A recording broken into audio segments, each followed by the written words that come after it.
Assalamualaikum warahmatullahi wabarakatuh. Nama saya Rafiqatul Hania MH. Pada semester ini saya diamanahi untuk mengajar hukum konstitusi di Fakultas Syariah dan Ilmu Hukum.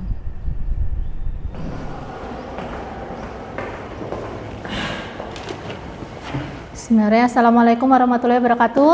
Waalaikumsalam warahmatullahi wabarakatuh. Bagaimana kabar kalian semuanya hari ini? Oke, walaupun hari ini siang ini ya, matahari terik, tapi saya harap kalian semua semangat mengikuti perkuliahan hukum konstitusi pada hari ini gitu ya. Oke, sebelum memulai perkuliahan pada siang hari ini, marilah kita berdoa. Berdoa mulai.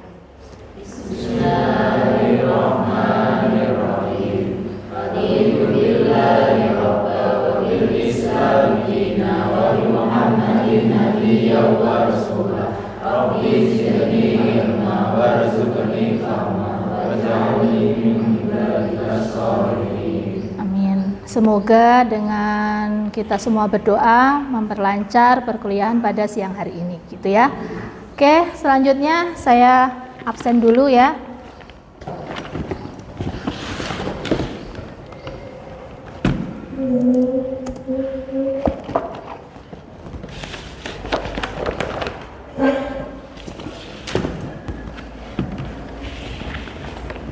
Baik, saya absen Putri Alia, Muhammad Randy. Oke, baiklah teman-teman mahasiswa, pada siang hari ini seperti kita ketahui hari ini adalah pertemuan kedua ya pada perkuliahan hukum konstitusi. Jika yang pada minggu lalu ya pada pertemuan di awal, pertemuan pertama kita adalah perkenalan saya sebagai pengampu mata kuliah hukum konstitusi dan perkenalan dari teman-teman mahasiswa. Jadi hari ini adalah kita akan membahas tentang pengertian hukum konstitusi itu sendiri apa, ya, lebih mendalam, lebih detail kita membahas agar semuanya lebih paham sebelum kita memasuki untuk materi-materi selanjutnya sampai pertemuan ke-16 seperti itu ya. Baik, kita mulai ya untuk hari ini. Tentang pembahasan kita adalah tentang hukum konstitusi. Baik teman-teman mahasiswa, pada kesempatan hari ini kita akan membahas tentang hukum konstitusi, nanti apa itu pengertiannya ya kan, kemudian apa makna dari konstitusi yaitu dalam arti semantik gitu ya, kemudian apa konstitusi itu pada zaman kuno, pada istilah kuno dan istilah sampai modern sampai saat ini gitu ya. Oke, yang pertama adalah tentang pengertian konstitusi. Konstitusi sendiri itu apa sih? Ya kan? Nah, ini pengertian konstitusi secara etimologi itu adalah ada kata konstitusi, konstitusional dan konstitusionalisme. Jadi tiga kata itu memiliki makna yang sama gitu ya, tapi penerapannya yang berbeda. Nah, seperti itu. Jadi kata ini konstitusi, konstitusional dan konstitusionalisme ini sama maknanya, tapi penerapannya berbeda. Nanti penerapannya di apa? Nanti saya jelaskan habis ini gitu ya. Jadi konstitusi sendiri itu adalah segala ketentuan dan aturan mengenai ketatanegaraan. Jadi segala tentang aturan mengenai ketatanegaraan. Kita ketahui bahwa kita ada di prodi hukum tata negara ya. Jadi kita pasti akan membahas tentang ilmu pemerintahan ya kan, tentang ketatanegaraan. Nah, ini dasarnya ada di konstitusi atau undang-undang dasar itu ya. Nah, ini jadi tadi ada istilah konstitusi, konstitusional dan konstitusionalisme. Nah, ini maknanya kalau konstitusi adalah hukum dasar negara, contohnya apa? Pada kalimat Undang-Undang Dasar 45 sebagai konstitusi Indonesia. Jadi konstitusi kita apa? Iya, Undang-Undang Dasar 45 ya. Jadi itu adalah konstitusi Indonesia, negara kita. Kemudian konstitusional itu adalah sesuatu atau tidak bertentangan dengan konstitusi. Nah, contohnya adalah keputusan itu dinyatakan tidak konstitusional. Nah, jadi artinya dalam keputusan itu tidak konstitusional, artinya tidak konstitusi atau bertentangan dengan konstitusi. Oke, selanjutnya ada konstitusionalisme. Nah, konstitusionalisme ini adalah pahamnya ya. Jadi paham dari konstitusi itu adalah konstitusionalisme. Nah, jadi konstitusionalisme menekankan pembatasan kekuasaan pemerintahan. Ini contoh dari kalimatnya. Oke, kita lanjut kepada ini arti semantik konstitusi. Jadi semantik sendiri itu adalah maknanya ya, makna dari konstitusi itu apa? Nah, secara semantik konstitusi berasal dari bahasa Latin yaitu constitutio. Artinya susunan, struktur, dan pembentukan. Jadi susunan, struktur, dan pembentukan itu adalah dari bahasa Latinnya. Nah, kata kerjanya adalah constituere, itu adalah membentuk, menetapkan, dan menyusun. Ya, dari struktur tadi itu adalah membentuk, menetapkan, dan menyusun. Itu namanya dari kata kerja constituere. Jadi arti semantik konstitusi itu apa? Nah, ini adalah suatu susunan dasar atau pembentukan sistem yang mengatur hal-hal pokok dalam suatu organisasi atau negara. Nah, ini. Jadi konstitusi itu adalah dasarnya ya, dasar pembentukan suatu negara. Itu adalah konstitusi. Nah, jadi ini sangatlah penting. Artinya sangatlah fundamental gitu ya. Artinya apa singkatnya? Konstitusi itu adalah makna dasar pembentukan penyusunan sistem dasar suatu negara. Jadi suatu negara pasti ada sistemnya, ya kan? Suatu negara itu pasti ada dasarnya. Nah, dasarnya itu adalah disusun dari konstitusi, gitu ya. Oke, bisa lanjut?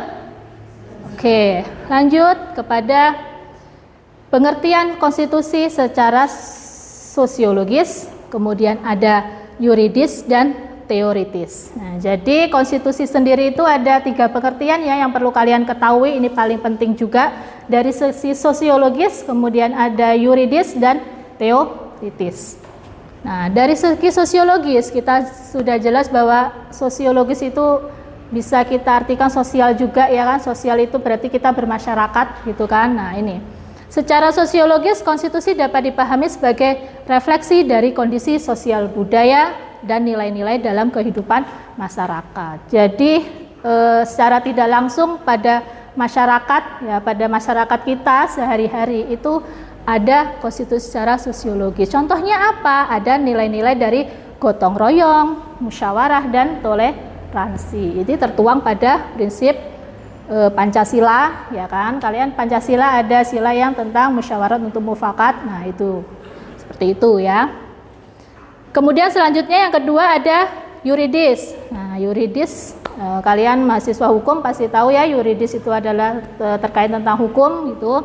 Nah, yuridis sendiri adalah konstitusi atau dokumen hukum tertinggi yang menjadi dasar suatu negara. Dari segi yuridis, nah, dari segi yuridis atau hukumnya, konstitusi itu adalah sudah berupa dokumen. Dokumen itu berarti apa? Dokumen itu ya sesuatu yang sudah dibukukan ya, sudah dikodifikasi, itu namanya dokumen. Artinya apa? Nah, contohnya ada apa tadi? Ada Undang-Undang Dasar 45. Undang-Undang Dasar 1945 kita sudah dibukukan atau belum?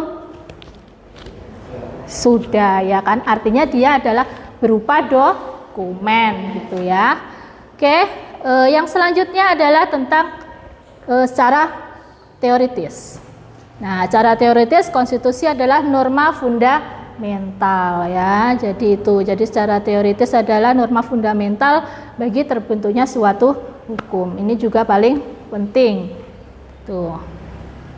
Oke, bisa lanjut ya. Sudah paham yang tadi sebelumnya? Sudah? Sudah. Oke, kalau sudah selanjutnya ada tentang konstitusi dari istilah kuno dan modern gitu ya. Ternyata konstitusi itu ada istilah kuno. Istilah kuno itu berarti bukan modern gitu ya. Nah, itu nanti bisa dibahas di pertemuan selanjutnya tentang perkembangan konstitusi. Istilah kuno itu adalah pada zaman Romawi kuno ya. Romawi kuno itu kan berarti sekitar 1000 lebih tahun yang lalu ya.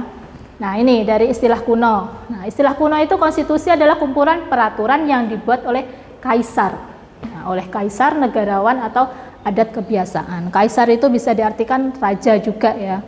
Jadi pada istilah kuno itu, nah, konstitusi itu ternyata dia dibuat oleh kaisar atau raja. Ya, kita ketahui kalau zaman dahulu belum ada presiden gitu ya, atau kepala negara, mereka dipimpin oleh raja-raja gitu ya, raja-raja Romawi kuno. Nah, seperti itu. Jadi pada istilah kuno itu adalah raja lebih tinggi dari konstitusi. Nah, jadi seorang raja, kaisar pada masa Romawi kuno itu dia kedudukannya lebih tinggi dari konstitusi. Sedangkan tadi kalau kita bahas konstitusi itu adalah hukum dasar, ya kan? Hukum dasar yang harus dipatuhi juga. Nah, seharusnya menjadi lebih tinggi dari raja. Tapi pada istilah kuno, pada Romawi kuno itu raja itu lebih tinggi. Artinya semua keputusan seorang raja atau kaisar itu adalah di atas konstitusi. Jadi apapun keputusannya, apapun aturannya itu harus ditaati oleh rakyatnya, gitu ya. Oke, yang terakhir yaitu tentang konstitusi pada istilah modern. Nah, modern itu berarti sampai saat ini juga ya yang kita menjadi acuan juga itu adalah konstitusi istilah modern. Jadi kalau istilah modern itu adalah merupakan bentuk perundang-undangan. Jadi apa? Nah, jadi kalau istilah modern itu konstitusi kita itu lebih tinggi dari kepala negara. Jadi kalau di Indonesia tadi konstitusinya apa? Iya, Undang-Undang Dasar 1945. Di situ kepala negara kita siapa? Presiden. Nah, presiden harus tunduk kepada konstitusi, yaitu tunduk dengan UUD 45. Gitu ya. Oke, jadi ini tentang materi hari ini, tentang hukum konstitusi, pengertian secara mendalam. Kalian saya harap dapat memahaminya.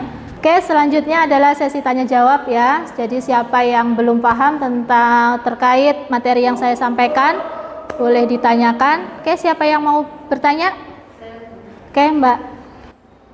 Kenapa di sebuah negara itu penting adanya konstitusi? Oke, pertanyaan yang sangat bagus ya. Kenapa di sebuah negara itu penting adanya sebuah konstitusi, gitu ya? Kita contohkan saja, kita ingin membangun rumah. Kalian kalau membangun rumah itu ada pondasinya apa tidak?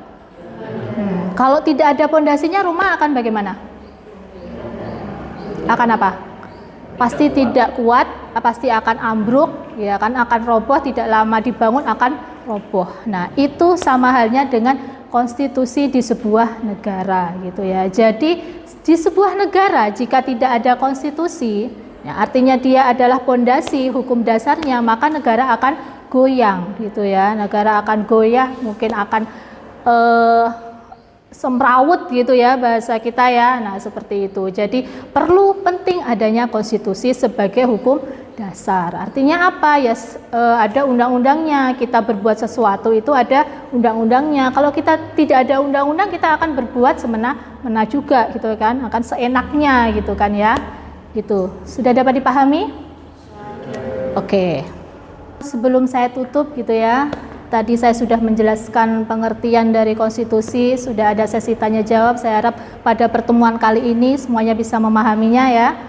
Sebelum kita lanjut pada pertemuan berikutnya, terakhir saya ingin memberi motivasi gitu pada mahasiswa saya ya, pada teman-teman semuanya, bahwa hukum bukanlah untuk orang yang lemah gitu ya, tapi hukum itu adalah keadilan untuk masyarakat gitu ya. Oke, terima kasih. Untuk waktu kalian hari ini, kita bisa lanjut minggu depan. Semoga kalian semua sehat selalu ya. Nah, saya tutup. Billahi taufiq wal hidayah. Wassalamualaikum warahmatullahi wabarakatuh. Waalaikumsalam warahmatullahi wabarakatuh.